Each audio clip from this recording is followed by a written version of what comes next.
இது பாருங்க வித்தியாசமா இருக்கு. இந்த கட்டிடம் வந்து பார்த்தேன். இந்த கட்டிடம் 1938 ஆண்டு கட்டியிருக்காங்க. இது வந்து இங்க இருக்கக்கூடிய தண்ணி டேங்க் இது. அது எவ்வளவு வித்தியாசமா கட்டியிருக்காங்க பாருங்க. இந்த பக்கம் பார்த்தீங்கன்னா இதுவும் அந்த தண்ணி சேகரிக்கும் டேங்க் தான். அவ்வளவு பாதுகாப்பா இதை செஞ்சுட்டு இருக்காங்க.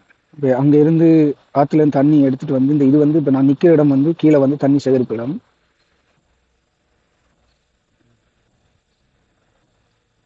இதுல தண்ணி சேகரிச்சுட்டு முதல்ல அந்த தொட்டிக்கு போய் சுத்திகரித்து அந்த தொட்டிக்கு போகுது. பிறகு அந்த தொட்டியிலிருந்து இப்போ இந்த கட்டிடத்துக்கு மேலே போய் இங்க இருந்து தான் சப்ளை ஆகுது.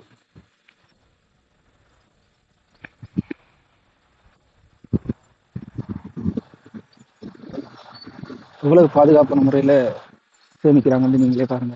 இது இங்க பிரான்ஸ்ல இருக்கக்கூடிய ஒரு கிராமப்புறம், சிட்டி இல்லைங்க, கிராமப்புறத்திலேயே எவ்வளவு பாதுகாப்பான முறையில இங்க வந்து கிராமம் சிட்டி என்ற வேறுபாடு இல்லை, எல்லாருக்குமே சமமான முறையில எல்லாமே பயன்படுத்தப்படுது.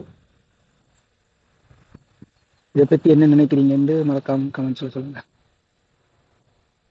இவ்வளவு அழகா இருக்கு பாருங்க. அந்த மரங்கள் எல்லாம் வச்சு அதை வந்து மிகவும் பாதுகாப்பா பராமரிக்கிறாங்க. இப்போ நான் நிக்கிற இடம் வந்து இந்த தண்ணி இதுக்கு மேல